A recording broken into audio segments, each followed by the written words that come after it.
মহান রব্বুল ইজ্জতের দরবারে অশেষ শুকরিয়া যে রব্বে করিম আমাদেরকে আরবি বৎসরের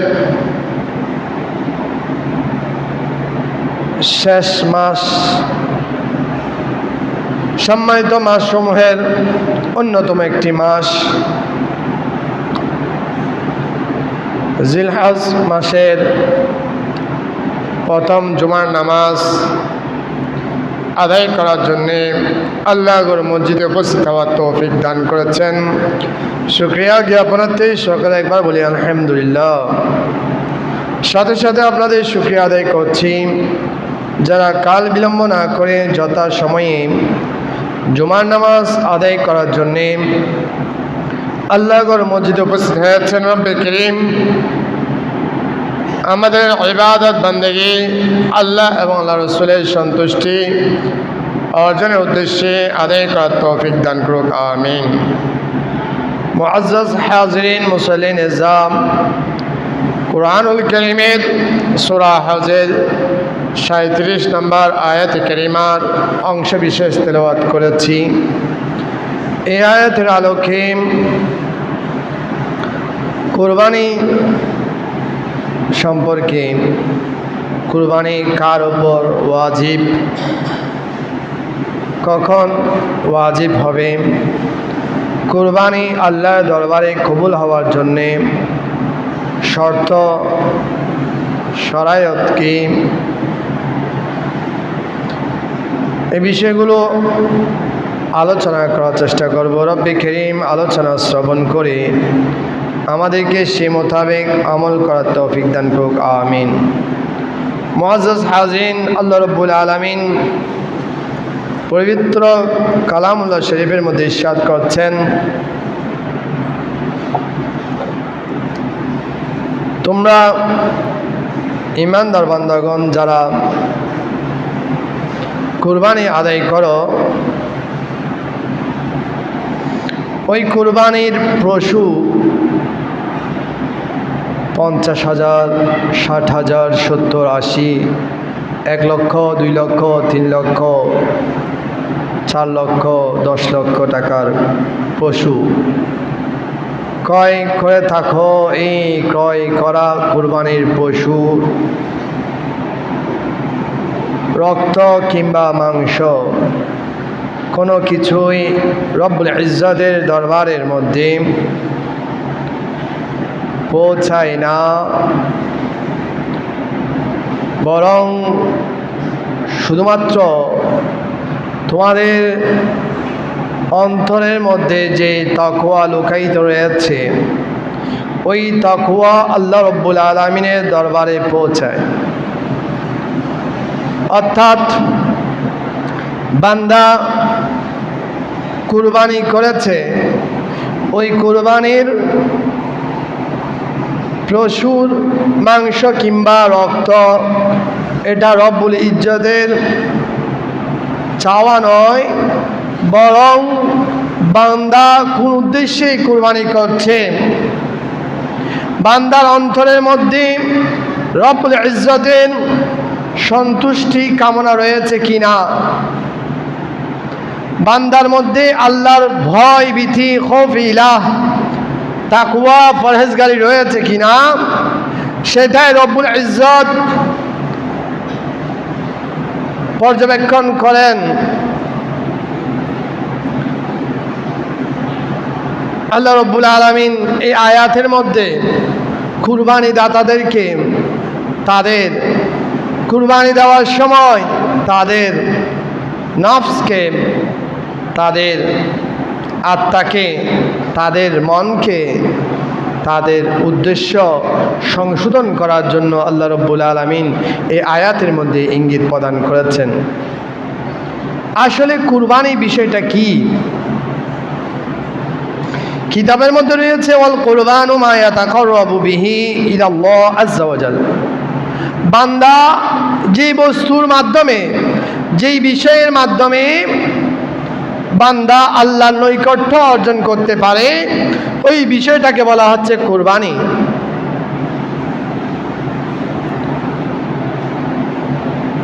আমরা ইতিহাস জানি, শুনেছি, পড়েছি। সর্বপ্রথম আল্লাহর মখলুকাতের মধ্যে, সৃষ্টি জগতের মধ্যে কুরবানি কে দিয়েছে, কিভাবে দিয়েছে আমরা শুনেছি। রব্বুল ইজ্জত কোরআনুল কারীমের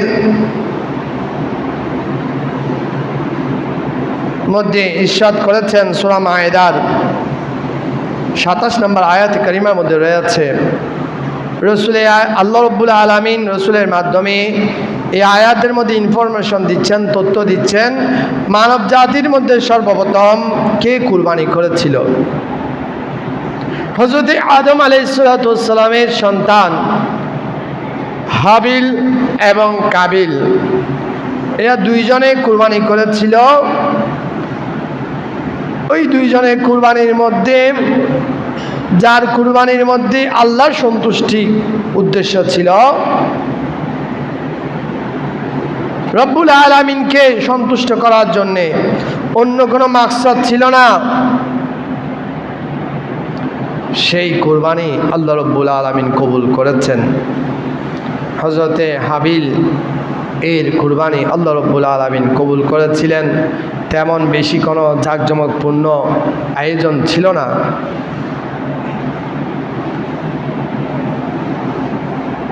এই কুরবানি প্রসঙ্গে সাহাবায়ে কিরাম রাসূল করিম সাল্লাল্লাহু তাআলা আলাইহি ওয়াসাল্লামকে জিজ্ঞাসা করেছিলেন, ইয়া রাসূলুল্লাহ, ইয়া হাবিবাল্লাহ, মা হাযিহিল আদাহি,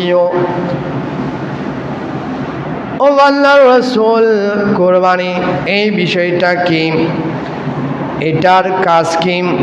রাসূল বলেন, সুন্নাতু আবিকুম ইব্রাহিম আলাইহিস সালাম, এই কুরবানি এটা হচ্ছে তোমাদের জাতির পিতা হযরত সাইয়্যিদুনা ইব্রাহিম আলাইহিস সালাতু ওয়াস সালামের সুন্নাত। সাহাবায়ে কেরাম আরজ করলেন, ইয়া রাসূলুল্লাহ, এই কুরবানির করার কারণে আমাদের লাভ কি হবে? রাসূল বলেন,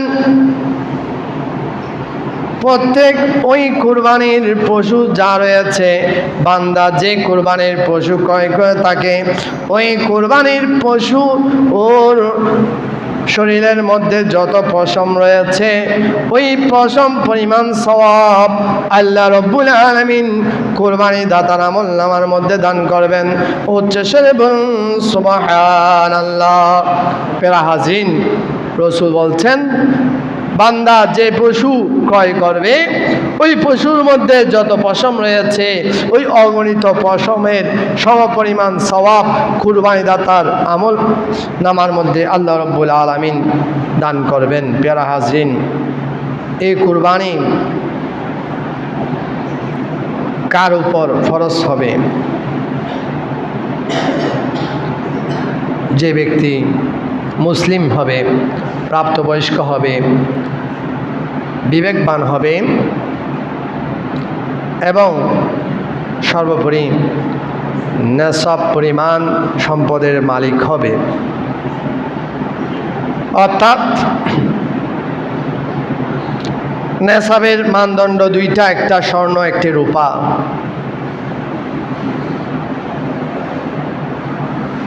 রূপা যদি হিসাব করা হয়, রূপা ভরি এখন ৩,৫০০ টাকা। রমজানের সময় দাম বাড়তি ছিল, এখন দাম কমে গিয়েছে।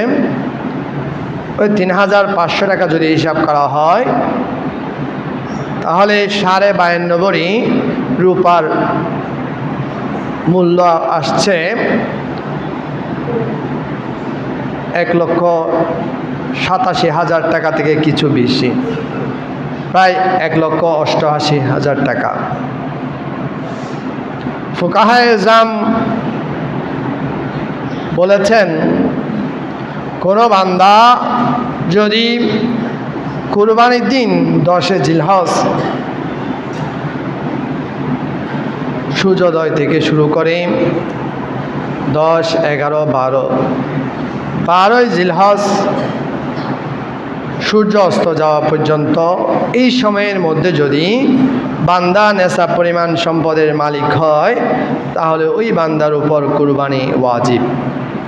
অর্থাৎ বর্তমান সময়ে রূপার হিসাব অনুযায়ী কারো কাছে যদি প্রায় 1,88,000 টাকা নিজের পারিবারিক ব্যয় বাদ দিয়ে যদি অতিরিক্ত প্রয়োজনের অতিরিক্ত 1,88,000 টাকা থাকে তাহলে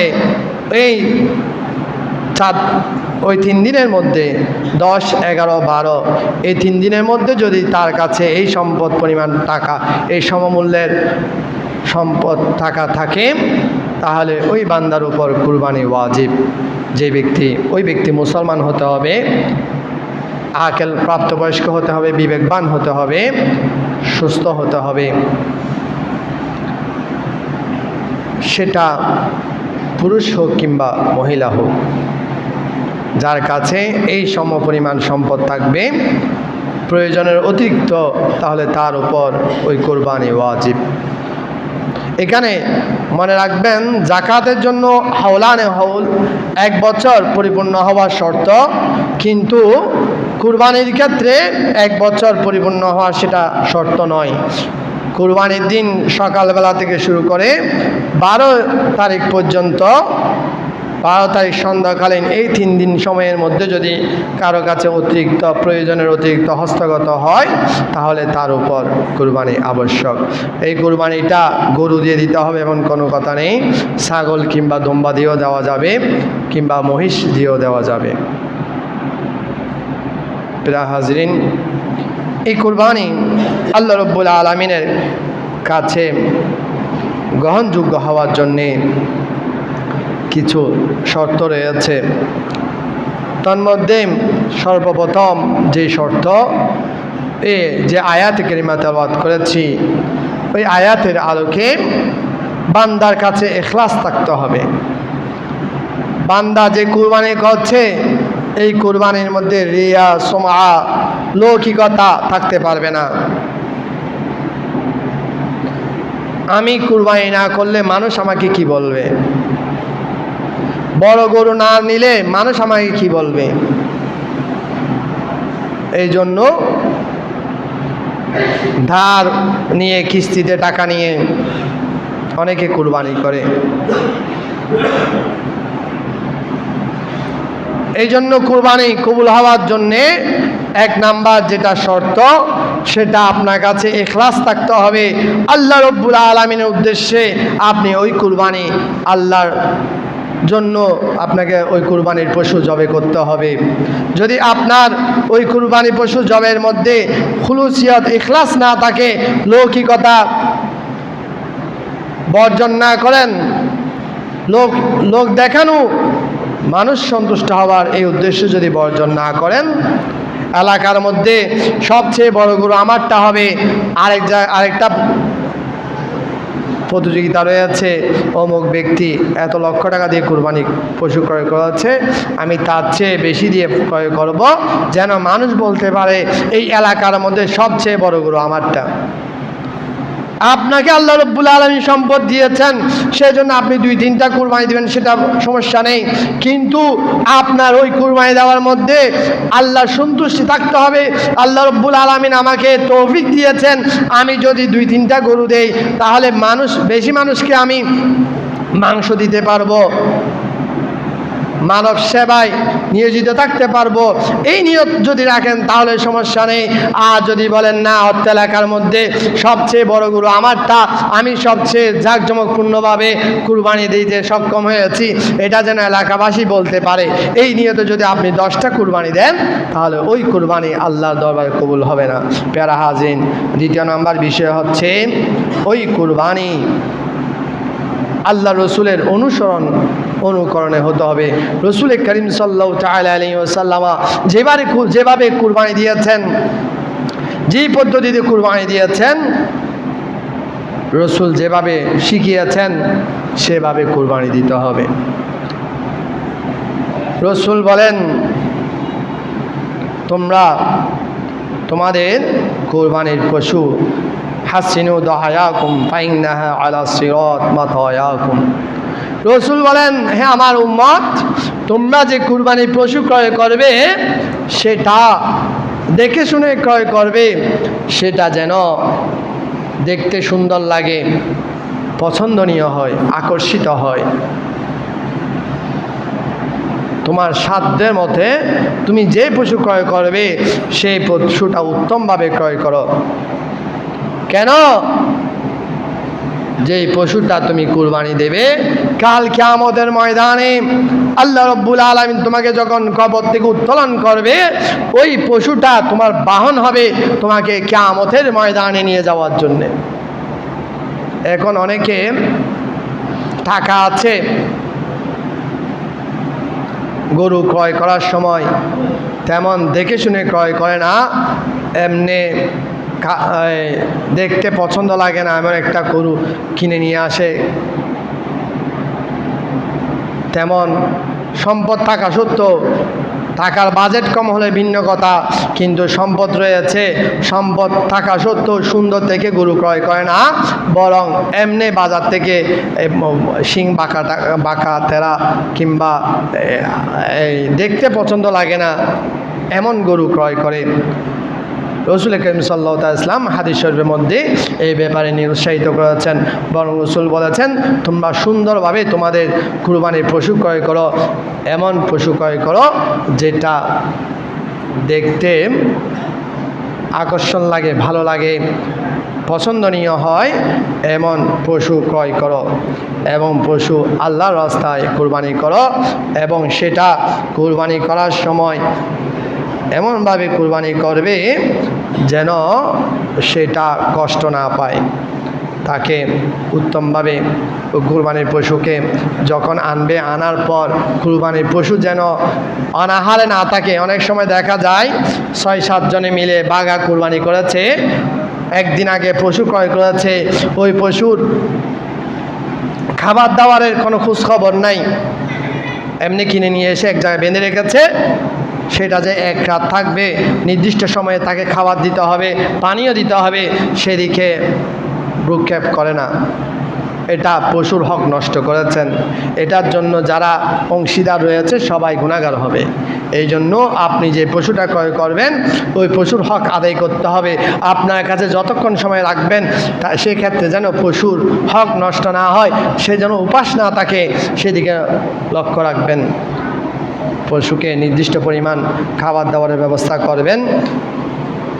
এমন পশু ক্রয় করবেন না যে পশুর কান কিংবা লেজ কাটা যদি অর্ধেকের চেয়ে বেশি কর্তৃত হয়, তাহলে ওই পশু দ্বারা কুরবানি করা জায়েজ হবে না।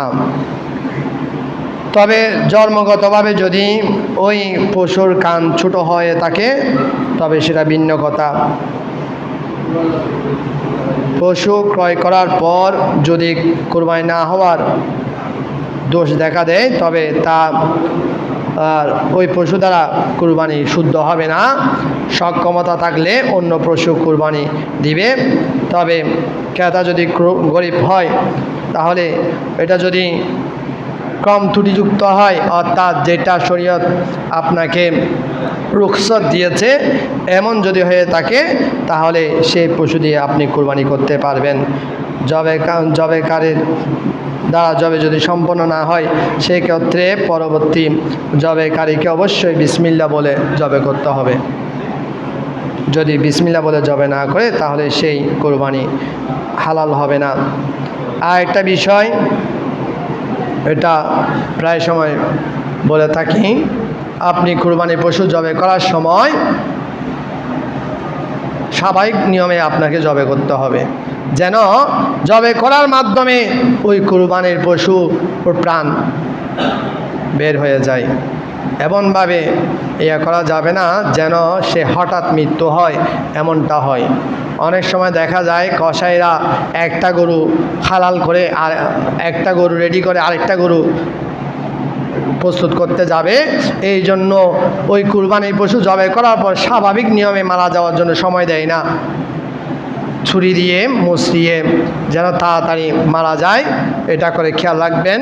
এই ক্ষেত্রে এটা হার্ট অ্যাটাকে পরিণত হবে।